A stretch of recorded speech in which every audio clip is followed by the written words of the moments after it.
Las noches son largas en las principales urgencias del país y transcurren entre heridos por hechos de violencia, lesionados en accidentes de tránsito y pacientes con enfermedades crónicas agravadas o cuadros fulminantes. Así, mientras el primer desafío es atenderlos oportunamente, con las primeras luces del día el reto puede ser incluso mayor. Todo depende de una ecuación, que se alista a las 8:00 en todos los recintos de la red pública: cuántos pacientes quedaron en fila para ser hospitalizados y cuántas camas hay disponibles para atenderlos. De acuerdo a un informe del Ministerio de Salud que analizó la situación de los 27 hospitales más complejos del país, a diario un promedio de 674 pacientes amanecen en las urgencias con orden de hospitalizarse. El panorama alcanza un pico en los meses de invierno, cuando casi 1000 personas aguardan hasta que se habilite una cama. Se trata de una espera que en un 80% de los casos dura menos de 12 horas, pero que en el resto se supera ampliamente y puede llegar, en casos críticos, a 3 días. Más sobre salud: un 20% debe esperar más de 12 horas antes de ingresar a una unidad de hospitalización definitiva. Esta cifra revela el grupo de pacientes en espera de camas, sin embargo, no refleja lo extenso de la espera, la que en muchas ocasiones puede prolongarse más tiempo. La espera para hospitalización definitiva es hoy uno de los problemas más críticos que afectan a la población y al sistema de atención hospitalario en su totalidad, afirma el análisis que consta en los documentos de traspaso que se entregaron a la actual administración. El estrecho margen entre las camas que diariamente se necesitan y las que se desocupan responde al déficit estructural que afecta al país. En 2006 existían 27.623 cupos, que fueron disminuyendo por diferentes causas, principalmente por el terremoto de 2010 que las bajó a 25.081. Actualmente, las 26.756 unidades disponibles representan una tasa de 2,14 camas por 1000 habitantes, es decir, la mitad del promedio de 4,68 de los países OCDE y muy por debajo de Japón, que cuenta con 13 cupos por cada 1000 personas. Hay una brecha enorme. Lograr subir un punto significa generar 17.000 camas, es muy difícil. Pero estamos mejorando, porque partimos con 1,8 por 1000 habitantes y este año estamos dejando 1.379 camas más que las que recibimos, principalmente críticas y de agudos. Pero el número que hay ahora es el que había antes del terremoto. Nos demoramos 8 años en recuperarlas, explica la exsubsecretaria de Redes Asistenciales Gisela Alarcón. Según el reporte del MinSal, los casos más complejos se dan en la región metropolitana, con hospitales como el Barros Luco, donde a diario un promedio de 49 personas requieren ser internadas. Le siguen los recintos Padre Hurtado y San Juan de Dios, con 47 pacientes enlistados. El director de este último recinto, Juan Quer, indica que de las personas que diariamente necesitan hospitalización, la mitad ingresa en menos de 12 horas. Sobre el resto, dice que hay pacientes que pueden estar un día, algunos pueden estar 2 días y esos son los plazos máximos.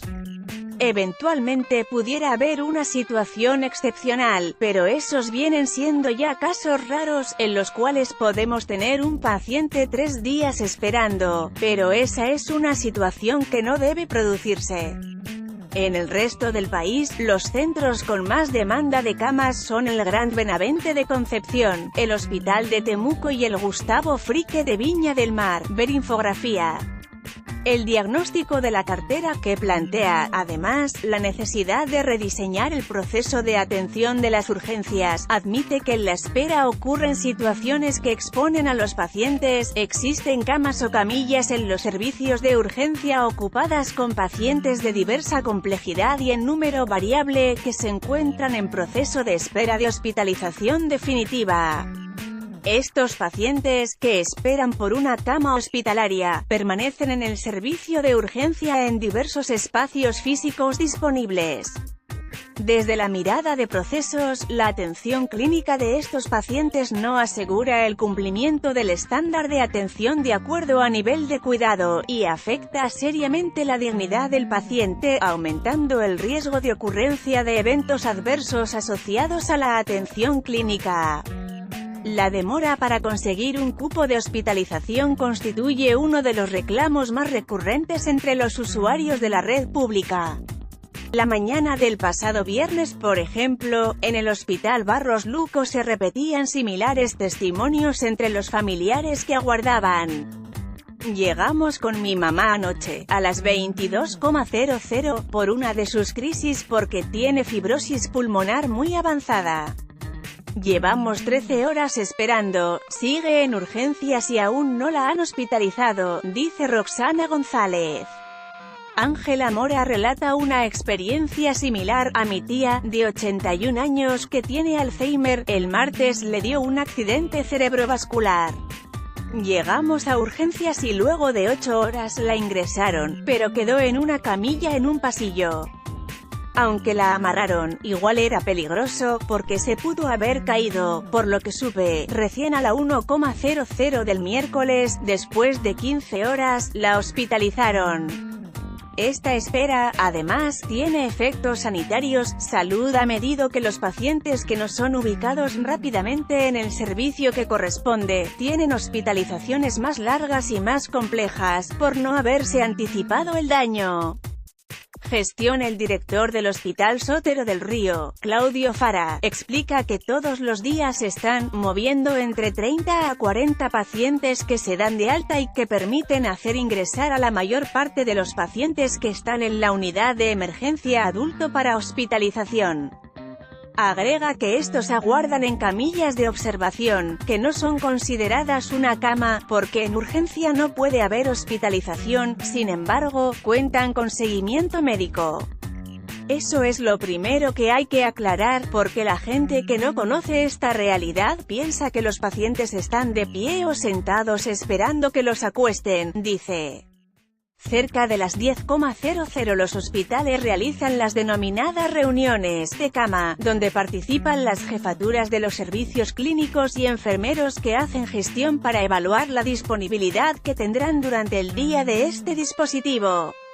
No siempre cuadran entre la oferta y la demanda, y es ahí cuando se ponen en marcha los distintos mecanismos disponibles para atender esa diferencia: derivaciones a otros recintos de la región, traslados a clínicas privadas o internaciones domiciliarias. Con esta última opción, el paciente en recuperación recibe el tratamiento en su hogar por 5 a 6 días, apoyado por rondas diarias de enfermeras y médicos.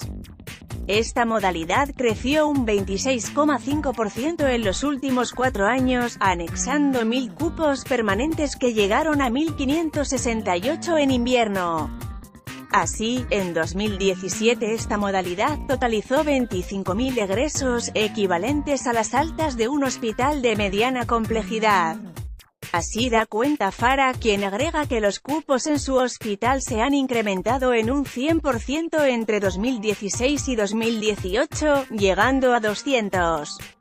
En tanto, los traspasos y derivaciones de pacientes a otros recintos de salud sumaron 7.554 el año pasado, de los cuales 5.785 fueron cupos que se compraron a clínicas, a través de la Unidad de Gestión Centralizada de Camas, que busca primero en la red pública y si no encuentra un espacio, deriva a los privados, priorizando el precio más bajo, pactado vía licitación.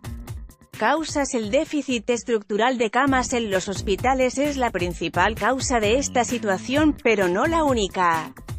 El subdirector médico de atención cerrada del Hospital Barros Luco Trudeau, Ernesto Peruca, explica que el cambio epidemiológico de los pacientes también influye en agravar la escasez de camas. Hay mucho paciente de tercera edad con comorbilidades y patologías graves, que tensiona la escasa infraestructura que tenemos. Mientras que el director del Instituto Salud Pública UNAP, Héctor Sánchez, agrega a las causas la escasez de proyectos de inversión impulsados por el gobierno anterior.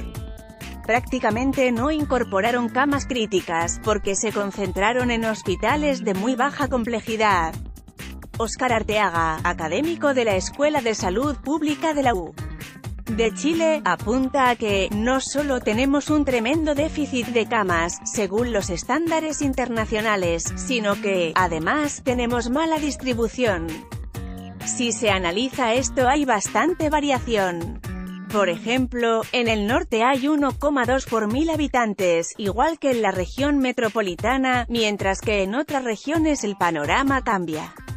Magallanes tiene 2,4 camas por 1000 habitantes y en Los Ríos la tasa llega a 3, incluso en esas regiones, comparado con la OCDE, hay un déficit enorme. Todos apuntan a que se debe generar infraestructura de mayor complejidad y en ese sentido el actual gobierno se ha propuesto una meta. Queremos avanzar en 1.600 camas en 4 años que en 8 años van a llegar a 4.000 camas, dijo el ministro de Salud, Emilio Santelices.